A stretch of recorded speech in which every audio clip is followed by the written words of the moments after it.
Assalamualaikum warahmatullahi wabarakatuh. Bismillahirrahmanirrahim. Alhamdulillahirabbil alamin. Wassalatu wassalamu ala asrofil anbiya wal mursalin Sayyidina wa maulana Muhammadin wa ala alihi wa ashabihi ajma'in. Amma ba'd. Kaum muslimin yang dirahmati Allah Subhanahu wa taala, alhamdulillah, disyukur kepada Allah Subhanahu wa taala pada saat yang berbahagia ini kita masih diberi kesempatan oleh Allah Subhanahu wa taala untuk menjalankan ibadah puasa yang dalam keadaan sehat walafiat, dan semoga ibadah puasa kita diterima oleh Allah Subhanahu wa taala. Kaum muslimin yang dirahmati Allah Subhanahu wa taala, puasa adalah ibadah yang spesial di sisi Allah Subhanahu wa taala. Kenapa dikatakan spesial? Karena di dalam ibadah puasa itu terdapat keistimewaan dan keutamaan-keutamaan yang mana tidak ditemukan pada ibadah-ibadah selain puasa. Abu Yasin Muhammad bin Alawi Al-Maliki dalam kitabnya Khosaisul Ummah Al-Muhammadiyah menjelaskan terkait keistimewaan dan keutamaan-keutamaan orang yang berpuasa. Di antaranya yang pertama, Allah Ta'ala adhafa sawabahu ilaihi duna sairil ibadah. Bahwasanya Allah sendiri yang akan membalas atau menentukan pahala daripada puasa itu.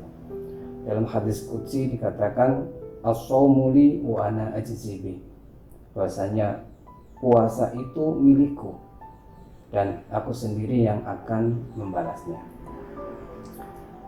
Abu Ya menjelaskan terkait hubungan antara puasa dan zat Allah. Jadi penyandaran ibadah puasa kepada zat Allah sebagai penentu pahala merupakan pemberitahuan dari Allah bahwasanya ibadah tersebut adalah hak prerogatif Allah Subhanahu wa taala untuk menilai dan membalasnya. Hal ini berbeda dengan ibadah-ibadah selain puasa yang mana sudah diberitahukan balasannya oleh Allah Subhanahu wa taala. Sebagai contoh, salat berjamaah. Dalam hadis katakan sholatul jamaah afdalu min sholatil fard bi 27 darajah.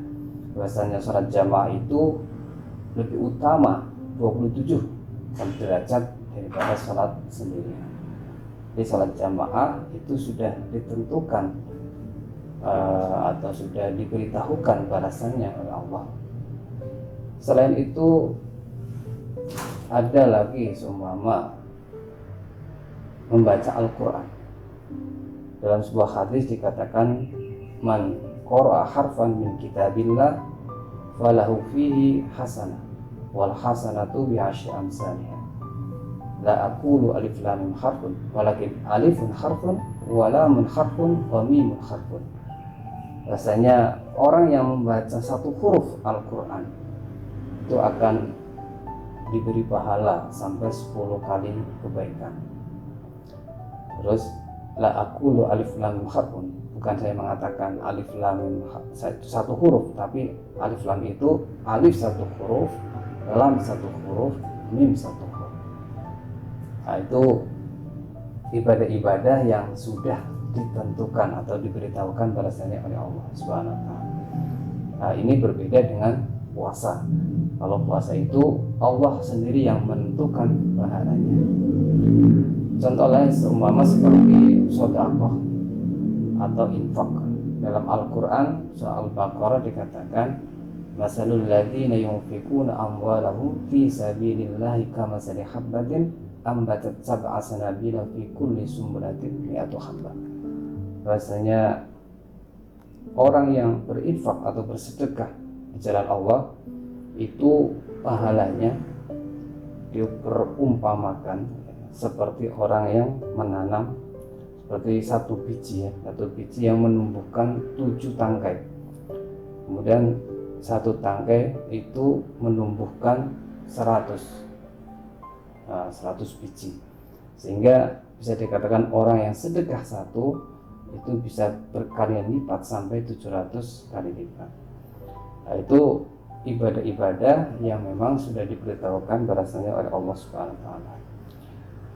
Selain itu, kenapa puasa itu termasuk ibadah spesial? Karena puasa itu jauh dari unsur riya. Jadi yang tahu seseorang itu berpuasa atau tidak itu ya hanyalah Allah dan hamba itu sendiri. Sehingga dikatakan bahwasanya puasa itu adalah spesial di sisi Allah. Ini berbeda dengan ibadah lain seperti sholat sunnah, zakat, sedekah. Itu potensi riya itu sangat besar sekali. Selanjutnya dikatakan bahwasanya keistimewaan atau keutamaan orang yang berpuasa sebagaimana dalam kitabnya Abuya Khosaisul Ummah Al-Muhammadiyah, anna siyamahum yashfa'u lahum yaumal qiyamah, bahwasanya puasa itu kelak akan menjadi syafaat di yaumul qiyamah. Hal ini sesuai dengan riwayat yang disampaikan oleh Abdullah bin Umar, bahwasanya Rasulullah SAW bersabda, asyamu wal Qur'anu yashfa'ani lil 'abdi yaumal qiyamah, bahwasanya puasa dan Al-Quran itu akan memberikan syafaat kelak di yaumul qiyamah. Yaqulu asyam ay rabb mana'tu at-ta'am wasyahwah fasafiqni fi. Kemudian puasa itu berkata, ya Allah, mana'tu ta'am, saya telah menghalanginya untuk menjauhi makanan, wasyahwah, dan menahan syahwat, fasafiqni fi, maka berikanlah aku izin untuk memberikan syafaat kepadanya. Wa yaqulul Qur'an mana'tuhun nauma bil-laili fasyafi'ni fi. Kemudian Al-Qur'an juga berkata, ya Allah, mana'tu an-naum bil-lail, saya telah menghalanginya untuk tidur di tengah malam, fasyafi'ni fi, maka berikanlah aku izin untuk memberikan syafaat kepadanya. Qala fa yushaffa'ani, maka kemudian Al-Quran dan puasa itu sama-sama memberikan syafaat. Itu yang kedua. Kemudian yang ketiga, kenapa ibadah puasa itu ibadah spesial? Anna saumahum tatawwu'an ya'dilu mil al-ardi dahaban, bahwasanya puasa sunnah itu sebanding dengan bumi dan seisinya yang berupa emas. Puasa sunnah itu baru puasa sunnah. Puasa sunnah itu sebanding dengan bumi dan isinya yang berupa emas.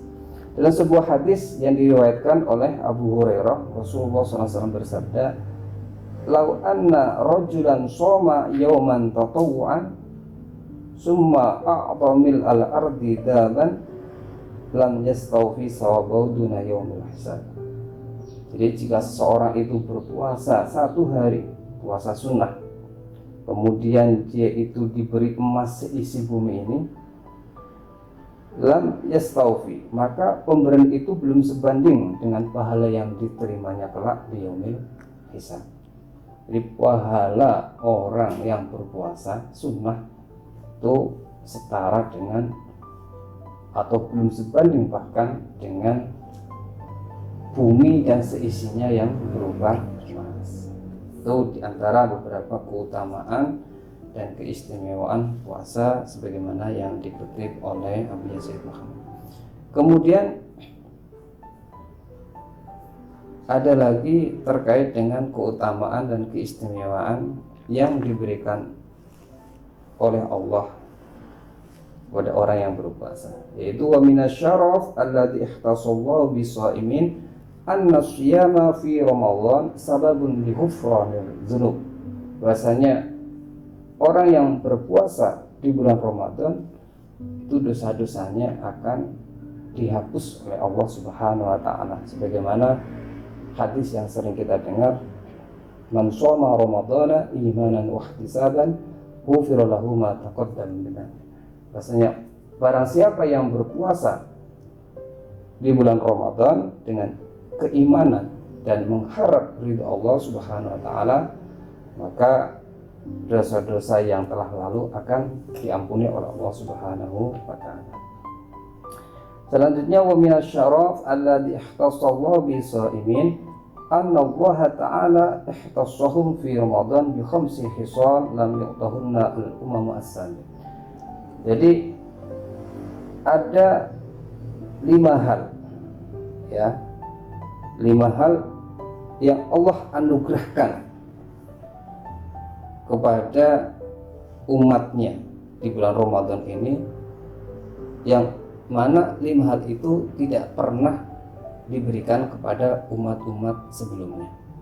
Lah 5 hal itu apa saja? Dalam sebuah hadis yang diriwayatkan oleh Abu Hurairah, Rasulullah SAW bersabda, "U'tiyat ummati khamsa khisal fi Ramadan lam tu'tahunna ummamun qablahum. Khulufu famis shaim atyabu indallah min rihil misk." Yang pertama, bahwasanya bau mulut orang yang berpuasa itu di sisi Allah lebih wangi daripada minyak misik. Di bau mulutnya itu setara dengan bau minyak misik. Jadi makruh hukumnya dalam kitab-kitab fikih orang yang sedang berpuasa itu gosok gigi atau memakai siwak. Karena dalam hadis dikatakan bau mulut orang yang berpuasa itu lebih wangi di sisi Allah daripada minyak misik. Jadi makruh hukumnya untuk bersiwakan. Yang kedua, wa tastaghfiru lahum al-khitan hatta yuftir. Yang kedua, bahwasanya ikan-ikan yang ada di lautan itu memohonkan ampun kepada Allah, ya, sampai orang yang berpuasa itu berbuka. Orang yang berpuasa sampai berbuka itu diampuni ikan-ikan yang di lautan itu memohonkan ampun kepada Allah. Yang ketiga, wa yuzayyinullahu azza wa jalla kulla yaumin jannatahu. Yang ketiga, setiap hari Allah selalu menghiasi surganya untuk para hamba-hambanya yang berpuasa. Jadi setiap hari Allah menghiasi surganya untuk para hamba-hambanya yang berpuasa. Kemudian yang keempat, wa tusaffatu fi maradatus syayatin. Jadi setan itu dibelenggu sehingga mereka tidak bisa mengganggu orang-orang yang sedang berpuasa. Yang terakhir, wa yughfaru lahum fi akhiri lailah.